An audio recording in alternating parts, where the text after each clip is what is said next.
तो जिस लॉज में मैं रहता हूँ, इस लॉज के सबसे वरिष्ठ रहने वाले इस लॉज में हमारे रामकेश भैया हैं। मैं इस लॉज में 2015 से रह रहा हूँ, जुलाई 2015 से, लगभग 9 साल होने को है। जी जी। कहीं ना कहीं आपने टेक्निकल एजुकेशन में आप फील्ड में गए, टेक्निकल एजुकेशन की, उसके बाद आपने उसको क्विट कर दिया, इसके पीछे कोई रीजन? सबसे पहले था कि मेरे शुरू से इच्छा थी कि मैं सिविल सर्विस में जाऊँ। और तो कहीं ना कहीं रामकेश भैया आपका दुर्भाग्य रहा, कई आप फेलोर आप बताते हैं कि कभी कुछ नंबर हम लोग की लापरवाही समझिए या ना समझिए, ये चीज़ें होती थी और उसका खमियाजा भी हम लोगों को भुगतना पड़ा। जो हमने लेखपाल का इंटरव्यू दिया था, ग्राम विकास अधिकारी का इंटरव्यू दिया था, ग्राम पंचायत अधिकारी का इंटरव्यू दिया था, कहीं नहीं हुआ था। और आने वाले लड़कों से एक चीज़ और कहना चाहता हूँ कि जो आगे तुरंत डायरेक्ट कोचिंग में एडमिशन लेते हैं, ये ना करें। और सेल्फ जब तक आप नहीं पढ़ेंगे, कोचिंग 10 जगह करिए, आपका कोई सफलता नहीं दिला सकती। जब तक आप स्वयं से अपने मेहनत नहीं करेंगे तब तक आपको कोई सफलता नहीं दिला सकते। आज के समय में इतनी गर्मी पड़ रही है, इसके बारे में आप कुछ कहना, प्रयागराज के बच्चों का संघर्ष देख के आप कुछ उनके बारे में कुछ कहना चाहेंगे? देखिए, प्रयागराज के बच्चों का संघर्ष एक तपस्या है जी। ये तपस्या से कम नहीं है। जिस हिसाब से एक छोटे से कमरे रहते हैं, आप यहाँ का टेम्परेचर 45 डिग्री है, गर्मी रहती है, पानी की समस्या रहती है, कभी नाले का पानी आता है, कभी गंदा पानी आता है, पानी ही नहीं कभी आता है, फिर बिजली की भी समस्याएं रहती हैं, फिर किराए भाड़े को लेकर भी दिक्कत आती है, मकान मालिक का व्यवहार भी बहुत डिपेंड करता है कि लड़कों को के मानसिक रूप से। तो ये सब समस्याएं हैं जो लड़कों को फेस करना पड़ता है, लेकिन कहते हैं कि संघर्ष ही जीवन। नमस्कार साथियों, मेरा परिचय, मेरा नाम निहाल तिवारी है और मैं इसी लॉज में रहता हूं जिस लॉज में अभी आपका ये इंटरव्यू चल रहा है। एक तरीके से पर्सनल साक्षात्कार कर सकते हैं, ऐसे ही गुफ्तगू चल रही थी तो मन कर दिया बनाने का। तो जिस लॉज में मैं रहता हूं, इस लॉज के सबसे वरिष्ठ रहने वाले इस लॉज में हमारे रामकेश भैया हैं, जो पिछले कुछ वर्षों से इस लॉज में रह रहे हैं और काफ़ी कठिन परिश्रम कर रहे हैं। कहीं ना कहीं इनका एक दुर्भाग्य था, कहीं अभी तक सेट नहीं हो पाए। तो हम रामकेश भैया से जानना चाहेंगे कि रामकेश भैया आप, क्योंकि मैं पिछले 1 साल से ही यहाँ रह रहा हूँ, 1.5 साल से जान रहा हूँ, तो आप कितने वर्षों से इस लॉज में रह रहे हैं? मैं इस लॉज में 2015 से रह रहा हूँ, जुलाई 2015 से, लगभग 9 साल होने को है। जी जी। तो आप कब तक पढ़ाई करके उसके बाद आप पलायन कर गए थे इलाहाबाद की तरफ? मैंने इंटर करने के बाद बीच में मेरे 3 साल गैप है उस।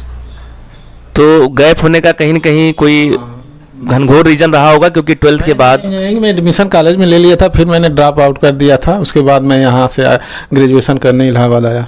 तो कहीं ना कहीं आपने टेक्निकल एजुकेशन में आप फील्ड में गए, टेक्निकल एजुकेशन की, उसके बाद आपने उसको क्विट कर दिया, इसके पीछे कोई रीजन? सबसे पहले था कि मेरे शुरू से इच्छा थी कि मैं सिविल सर्विस में जाऊँ, और मैंने इसलिए थोड़ा रैंक उसमें इंजीनियरिंग कॉलेज में अच्छा नहीं है जो प्राइवेट कॉलेज मिला था, इसलिए मैं उसको छोड़कर, क्योंकि मेरे मन में ये था कि मैं बीटेक करने के बाद भी सिविल की तैयारी करूंगा, तो इसलिए मैंने सोचा कि बीटेक ना करके डायरेक्ट मैं ग्रेजुएशन करूं और उसके बाद अपनी तैयारी। कहीं ना कहीं आपने उस टाइम को यूटिलाइज करना चाहा कि 4 साल मेरा वहाँ जाएगा, उसके बाद मैं फिर इसी क्षेत्र में आऊँगा, तो कहीं ना कहीं मैं 4 साल पीछे हो जाऊँगा उन प्रतियोगी छात्रों से। तो आपने निर्णय लिया कि आप सिंपल सा BA करेंगे, BA के बाद आप UG करेंगे, PG करेंगे, उसके बाद आपने नेट भी क्वालिफाई किया? हाँ, मैंने UG किया। मेरा मेन पर्पज सिविल सर्विस की तैयारी था, लेकिन यहाँ इलाहाबाद में रहने में के साथ साथ ग्रेजुएशन करने के बाद हर कोई PG करना चाहता है, और मैंने इलाहाबाद से ही PG किया है, प्राचीन इतिहास विषय से। तो जैसा कि मैंने बताया कि प्राचीन इतिहास वास्तव में इंटरेस्टिंग सब्जेक्ट है, रुचिकर सब्जेक्ट है, लेकिन कहीं ना कहीं कठिन भी है, इतना आसान भी नहीं है। प्राचीन इतिहास इंटरेस्टेड भी, अगर आपका उसमें मन लगे तो बहुत इंटरेस्टिंग चीज़ है वो।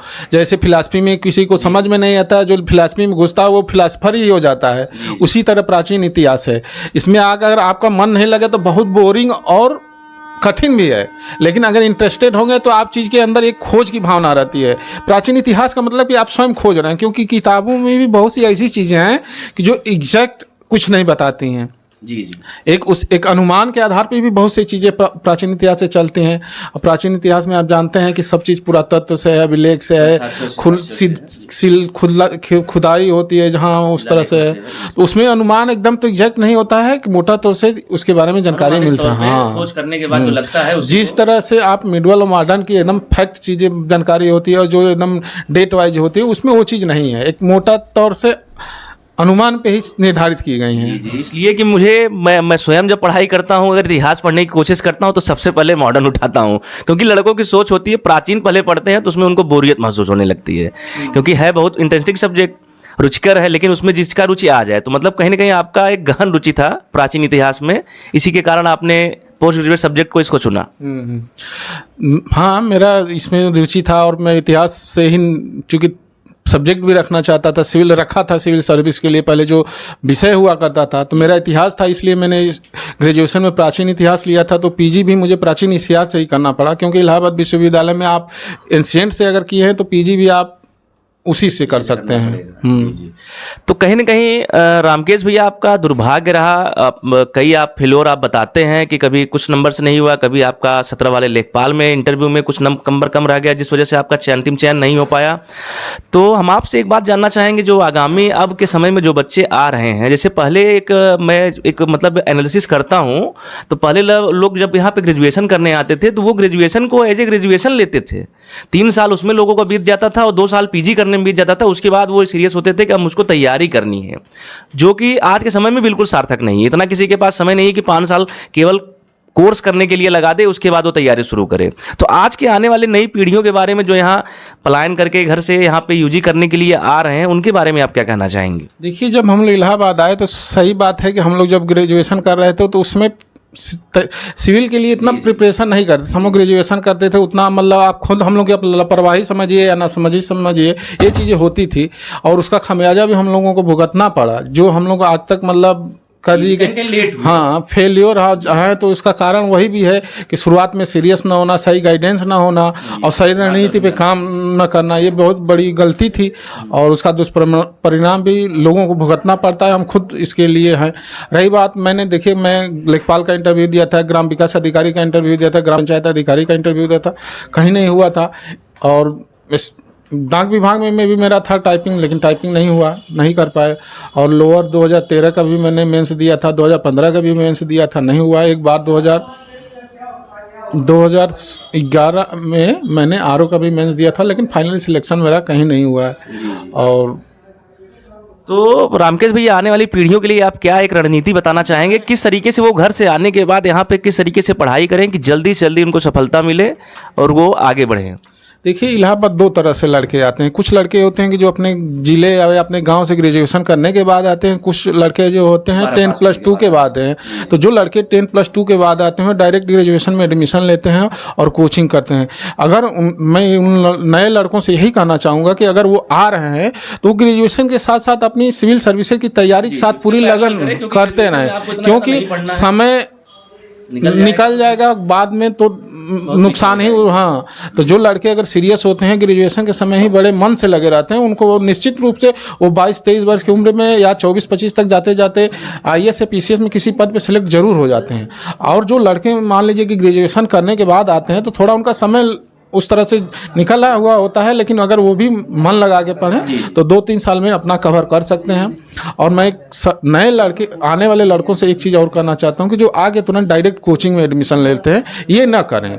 वो पहले साल भर 1.5 साल 2 साल पढ़ें, जांचें, हर चीज़ों को समझ लें, किताब से लेकर और हर चीज़ की जो मतलब क्राइटेरिया है कहाँ क्या करना है, उसके बाद कोचिंग करेंगे तो उनको बहुत बड़ा फायदा होगा। क्योंकि हर चीज़ें समझते हैं तो पढ़ाने में जब कोचिंग को तो दिमाग उपजार बहुत करता है। और कहीं ना कहीं रामकेश भैया, मेरे दिमाग में समझ में आता है कि कोचिंग आपको सिलेक्शन नहीं दिलाता है। आपको पास होने के लिए किताब तो पढ़ना ही पड़ेगा। अब किताब से आप दूर भाग के डायरेक्ट आप सोचते हैं कि 3 महीने 4 महीने में आप कोई कोचिंग करके अगर आप कोई अधिकारी बन जाएंगे, तब तो यहाँ हर व्यक्ति अधिकारी होता। तो कहीं ना कहीं पहले स्वयं को परखना चाहिए और स्वयं के हिसाब से चलना चाहिए। देखिए, मैं यही कहना चाहता हूँ कि बिना किताब का कोई ज्ञान ही नहीं है। अगर कोई चीज़ से आप ज्ञान अर्जित करना चाहते तो किताब नेसेसरी, और किताब बहुत पढ़ना जरूरी होता है। हाँ, कोचिंग से कुछ नहीं होता, लेकिन एक होता है कि कोचिंग करने से थोड़ा गाइडेंस मिल जाता है, रास्ता मिल जाता है और थोड़ा लड़कों में इंटरेस्ट हो जाता है। लेकिन पढ़ना आपको, हाँ, रूटीन होता है ना। सेल्फ जब तक आप नहीं पढ़ेंगे, कोचिंग 10 जगह करिए, आपका कोई सफलता नहीं दिला सकती। जब तक आप स्वयं से अपने मेहनत नहीं करेंगे तब तक आपको कोई सफलता नहीं दिला सकते। मैं एक आखिरी सवाल और ये पूछना चाहूँगा कि रामकेश भैया, जैसे आज के समय में कोई 12 के बाद अगर यहाँ आता है, क्या उसको स्किल भी डेवलप करना चाहिए? अब हमेशा कि क्या उसके अचीवमेंट में क्या बड़ी ही नौकरी होना चाहिए प्राथमिकता में, कि क्या अपने स्किल को डेवलप करते हुए छोटी नौकरियों को भी उसको दरकिनार नहीं करना चाहिए, जिससे उससे सफलता जल्दी मिल सके और उससे प्रेरित होकर वो आगे फिर कोई और पढ़ाई करने के लिए प्रेरित हो सके नौकरी के साथ साथ? देखिए, अगर स्किल डेवलप करना चाहता है तो हर सेक्टर को एक साथ नहीं कर सकते हैं। अगर आप किसी टेक्निकल चीज़ में जाना चाहते हैं, प्रोफेशनल चीज़ में जाते हैं, तो आप उसी तरफ जाइए। नहीं, जैसे मैं प्रोफेशनल की बात नहीं कर रहा हूँ, जैसे आप 12th पास करके आते हैं, जैसे आजकल कई एग्जाम में जैसे ARO में खास करके मांगता है वो लेवल, UPSI SI में कई जगह वो लेवल मांगता है। उसके बाद आजकल जैसे टाइपिंग आम बात हो गया है, स्टेनोग्राफर में शॉर्ट हैंड मांगता है। तो क्या व्यक्ति को 12 पास होने के बाद व्यक्ति का दिमाग बहुत तेज चलता है, जैसा कि भाई 17 से 18 साल की उम्र में चीज़ों को जितने जल्दी सीखता है उतने जल्दी उसको आता है, तो क्या उसको ये सब ग्रहण करना चाहिए, स्किल को डेवलप कर लेना चाहिए? देखिए, ये स्किल डेवलप करना चाहिए। अगर आप ग्रेजुएशन कर रहे हैं तो ओ लेवल करना हो, CCC करना हो, या आपके पास समय भी रहता है, आप ग्रेजुएशन के साथ इसको भी कर सकते हैं। आपको करना चाहिए। कोई डिग्री आप लेते हैं तो जरूर उसका लाभ आपको भविष्य में मिलता है और मिलेगा ही। और एक चीज़ ये है कि आप सिविल के लिए आए हैं, लेकिन अगर दूसरी भर्तियों के लिए भी आप ट्राई करते हैं तो उसमें कोई गलत बात नहीं है, क्योंकि हो सकता है कि आप जो जिस लक्ष्य के लिए आए हो उसमें न सेलेक्ट हो पाए, तो कहीं ना कहीं अमूमन सिविल में समय ज़्यादा लगता है, समय भी लगता है, और कंपटीशन आप जानते हैं, 1000 पद है, 10 लाख लड़के रहते हैं। तो ये तो भाई सत्य है कि सबको उसमें नौकरी नहीं मिल सकती, इसलिए छोटे नौकरियों के लिए भी आप प्रयास करना चाहिए। और आज के समय में इतनी गर्मी पड़ रही है, इसके बारे में आप कुछ प्रयागराज के बच्चों का संघर्ष देख के आप कुछ उनके बारे में कुछ कहना चाहेंगे? देखिए, प्रयागराज के बच्चों का संघर्ष एक तपस्या है। जी। ये तपस्या से कम नहीं है। जिस हिसाब से एक छोटे से कमरे रहते हैं, आप यहाँ का टेम्परेचर 45 डिग्री है, गर्मी रहती है, पानी की समस्या रहती है, कभी नाले का पानी आता है, कभी गंदा पानी आता है, पानी ही नहीं कभी आता है, फिर बिजली की भी समस्याएं रहती हैं, फिर किराए भाड़े को लेकर भी दिक्कत आती है, मकान मालिक का व्यवहार भी बहुत डिपेंड करता है कि लड़कों को के मानसिक रूप से। तो ये सब समस्याएं हैं जो लड़कों को फेस करना पड़ता है, लेकिन कहते हैं कि संघर्ष ही जीवन है, जीवन में संघर्ष करना चाहिए। अगर आप संघर्ष करेंगे तो निश्चित एक दिन सफल होंगे। कठिनाइयाँ आपको बाद में प्रेरणा देंगी। जी हाँ, एक बार आपका परिणाम अगर आ जाता है तो उसके बाद आपने कितना परिश्रम किया सब पीछे चला जाता है। आपके लोग सक्सेस को केवल देखते हैं। जी हाँ, तो सब कुछ आपको प्रेरणा देंगी और आप आने वाले पीढ़ियों के लिए भी एक प्रेरणा बनेंगे कि भाई आपकी कठिनाइयाँ जो हैं, जो परिश्रम है वो आपकी खराब नहीं जाएंगी। तो रामकेश भैया, हम आपको बहुत बहुत शुभकामनाएं प्रेषित करते हैं और ईश्वर से प्रार्थना करते हैं कि आप जल्द से जल्द सफल हों और हम लोगों को एक मार्गदर्शन के रूप में हमेशा मार्गदर्शन देते रहें। धन्यवाद। धन्यवाद, सबको धन्यवाद।